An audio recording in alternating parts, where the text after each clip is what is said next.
우리가 하나님 말씀 보시겠습니다. 열왕기하 23장입니다. 열왕기하 23장 10절부터 14절 말씀 되겠습니다. 열왕기하 23장 10절부터 14절까지요. 구약성경 603쪽, 우리 육적인 것만 생각하게 만들어요. 그래서 보이지 않는 하나님보다는 보이지 않는 우상을 따르게 만들고 보이는 세상에 집중하게 만드는 것이 바로 죄인 것입니다. 우리 마음속에 어둠이 들어오면요, 무엇이 더러운지 우리가 분간할 수가 없습니다. 그렇죠? 어두운 길을 걸어가면 내 얼굴에 더러운 것이 묻었는지 안 묻었는지 분간할 수가 없어요. 그러나 우리의 삶 속에 빛이 들어오게 되면요, 잘못된 것들, 더러운 것들, 이런 것들이 환하게 드러날 수밖에 없는 것입니다. 결국 죄는요, 우리의 모든 영적인 눈을 가리는 것이 바로 죄예요. 죄가 자리 잡고 있으면 전혀 잘못된 길을 방향을 잡지 못하는 그런 경우가 생긴다고 말씀드릴 수 있습니다. 그래서 말씀의 빛, 성령의 능력의 빛, 이것이 비쳤을 때 우리가 비로소 하나님에 대한 바른 신앙을 가질 수 있다라는 것을 우리가 보게 되고요. 이런 빛이 비쳤을 때 우리가 믿음 생활을 바로 할 수 있다, 이렇게 말씀드릴 수 있습니다. 고린도후서 5장 7절에 보면 우리가 믿음으로 행하고 보이는 것으로 하지 아니함이로다, 이렇게 말하죠. 믿음으로 행한다, 이렇게 말하고 있죠. 결국 우리의 믿음은 결단을 만들어내고, 결단은 변화를 만들어내고, 변화는 하나님의 복에 임하게 만든다. 이것이 뭐가 하는 거예요? 바로 말씀의 빛이 그렇게 하는 것이다. 여러분, 우리가 가치 있는 삶, 하나님께서 원하시는 그런 삶을 살기 위해서는 늘 말씀이 우리 앞에 있어야 돼요. 그래야 우리가 하나님이 원하시는 삶의 길을 걸어갈 수 있다는 것을 여러분 잘 이해하시기 바랍니다. 오늘 우리가 보는 요시아도 결국 율법의 말씀의 책을 통해서 자신뿐만 아니라 나라의 개혁을 이끌어가는 것을 보게 되죠. 어제는 하나님과 새로운 언약을 세웠고요. 오늘은 우상을 파괴하는 그런 일들을 보여주고 있어요. 이것이 결국은 다 결단에 의해서 일어나는 행동들이라고 볼 수가 있습니다. 결국 요시아의 개혁은 유다 전역으로 확대되었고요. 요시아는 인신제사를 행하던 도벳을 파괴하는 그런 장면이 오늘 본문 가운데 나오게 되는데요. 여러분 10절 말씀을 우리 같이 한번 읽어볼까요? 10절 말씀 같이 한번 읽겠습니다. 시작. 왕이 또 흰놈의 아들 골짜기에 도벳을 더럽게 하여 어떤 사람도 몰록에게 드리기 위하여 자기의 자녀를 불로 지나가지 못하게 하고. 아멘. 네. 요시아가 했던 신앙개혁의 그 첫 번째는 언약을 갱신하는 거였고, 또 두 번째는 뭐였죠? 우상을 제거하는 일. 우상을 제거하고 또 가증한 일들을 제거하는 일이 하게 되었는데요. 그 첫 번째 특별히 그 당시에 있었던 도벳을 파괴했다, 이런 얘기가 나오죠. 도벳. 이 도벳이 무엇일까요? 이 도벳이라는 것은요, 태우는 곳, 용광로, 제단, 뭐 이런 뜻을 가지고 있는데, 여러분 그 구약의 성경을 보시면 인신제사하는 그런 이방의 그 더러운 가증한 일들이 있었는데, 바로 그 인신제사, 사람을 희생제물로 드렸던 몰렉, 이 신의 제단이 있는 곳이 바로 도벳입니다. 도벳. 잠깐 사진 좀 보여주실래요? 네, 여러분 지금 저것이 그 몰렉신이죠. 그러니까 저게 지금 도벳에 있었던 그 신당이라고 볼 수가 있는 것입니다. 저곳에서 어린 자녀들을 저 손에 뜨거운 불에 올려놓고 인신제사를 드리는 거예요. 저것이 형상화해 놓은 것인데 저런 일들을 행했던 것입니다. 그러니까 저 위에다가 어린아이를 올려놓으면 얼마나 고통스럽겠어요.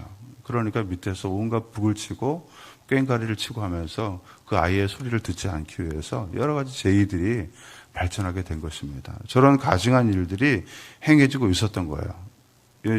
장소적으로 보면 예루살렘 남쪽 흰놈 골짜기에 있는 그 지점에 바로 저 몰록의 신전, 도배 신당이 있었던 것입니다. 그러니까 이것을 완전히 이제 요시야가 다 파괴했다.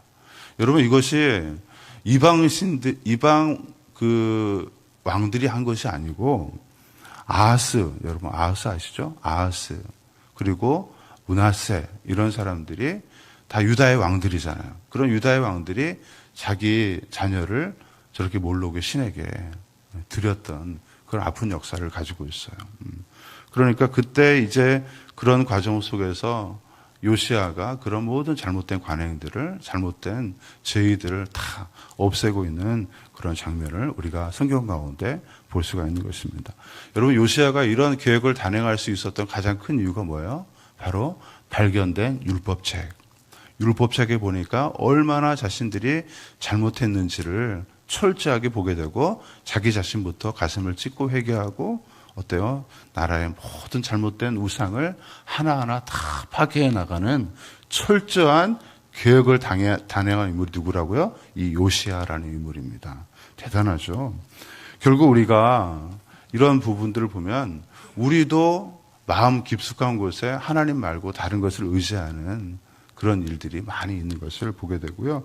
결국 말씀의 빛에 우리를 비춰봤을 때 그런 잘못된 것들을 하나하나 다 발견할 수 있다는 것을 우리가 다시 한번 말씀을 통해서 볼 수가 있는 것입니다. 그러니까 여러분, 우리가 매 순간순간마다 말씀을 가까이 할 때 바른 삶을 살아갈 수가 있어요.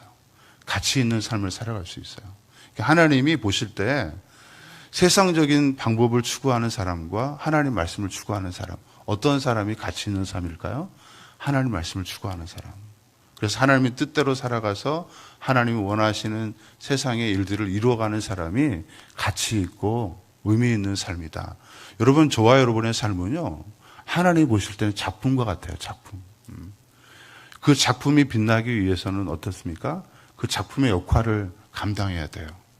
사랑하는 성도 여러분, 말씀으로 늘 자기 자신을 돌아볼 수 있는 우리 모든 성도 되시기를 축복합니다.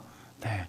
오늘 또 보니까 요시야가요, 보세요. 또 태양신을 숭배했던 것을 또 파괴하게 되는 것을 보게 되죠. 우리 11절 말씀 보세요. 11절 말씀.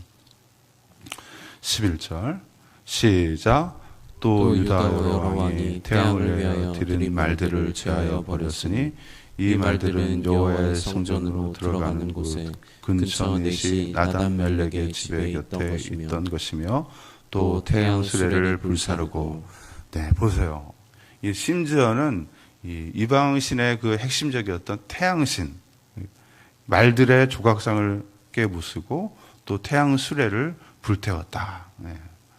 얼마나 많은 것들이 있었습니까? 네. 지금 여러분, 지금 유다의 역사가 하나님께서 남유다의 역사를 하나님의 언약의 역사로 이끄셨는데 그 내부를 깊숙이 들어가 보니까 이런 더러운 것들이 많이 있었던 거예요. 발견하지 못했습니다, 그동안은. 그동안 이걸 다 안고 온 거예요. 그러니까 하나님도 섬기면서 이런 수많은 우상들을 잡다하게 섬겼던 겁니다. 그러나 여러분, 그 역사가 어떻게 되겠어요? 근데 말씀을 발견하고 나니까 이런 모든 것들이 다 보이게 되는 거예요. 마치 정말 우리의 심령 가운데 빛이 비치니까 우리 마음에 있는 더러운 것들이 우수수 떨어지듯이 이런 현상이 일어나게 되는 거예요. 여러분, 이렇게 더러운 것들이 많이 있었다. 숨겨놓고 있었던 여러 가지 일들. 여러분, 또 보세요. 그것이 또 나오잖아요. 그 12절부터 또 내용이 또 나오게 됩니다. 내용에 보니까요, 아하스가 다락 지붕에 세운 제단들. 여러분, 이런 것들이 어디가 있었어요? 평상시는 알지도 못했던 것들. 아하스가 다락 지붕에 세워놓은 제단들도 있었다는 겁니다. 그리고 솔로몬 때 솔로몬이 많은 아내들을 이렇게 맞이했잖아요. 그럴 때 그 아내들을 위해서 세워놓은 산당들도 있었고요. 과거에 유다의 왕들이 세워놓은 우상과 제단들이 우수수 이렇게 다. 여러분, 지금 한두 가지가 아니에요. 한두 가지가 아닙니다. 이 몰록 신에게 드리는 거는 그냥 겉으로 나타난 거지, 그 내부에 보니까 더러운 것들이 이렇게 유다를 지배하고 있었다. 그러니까 요시야가 가슴을 찢을만해요? 안 찢을만해요? 찢을만하다. 찢을만하다. 사랑하는 성도 여러분, 우리도 말씀 앞에서야 내 자신을 바라볼 수 있다. 내 자신을. 사랑하는 성도 여러분, 우리 삶 속에 말씀의 빛이 비치기를 소망합니다. 저는 그런 생각이 자주 들어요. 눈이 어두우면 안 보입니다. 자기가 잘하고 있는 것처럼 보여요. 신앙생활도 마찬가지예요. 마치 그냥 괜찮게 잘하고 있다라고 생각을 합니다. 그런데 말씀을 읽기 시작하고 하나님 말씀에 바로 서기 시작하면요, 자기가 얼마나 부족한 사람인가를 깨닫게 돼요. 그럼 하나님께 더 겸허하게 엎드리게 되고 하나님 바라보게 됩니다. 그러한 사람에게 하나님이 복을 주시는 거예요. 여러분, 이것이 진짜 복 아닙니까? 잘못된 길을 가면은 돌이켜서 바른 길을 가는 게 진짜 복이에요. 돈을 많이 버는 게 진짜 복이 아니고 내 인생이 하나님 나라를 향해서 바로 가는 것이 복이 아닙니까? 사랑하는 성도 여러분, 그런 복을 받으시기를 축복합니다. 그래서 정말 말씀의 은혜가 우리 삶 속에 새롭게 삶을 이끌어가는 힘이 되시기를 주님의 이름으로 축복합니다. 기도하시겠습니다.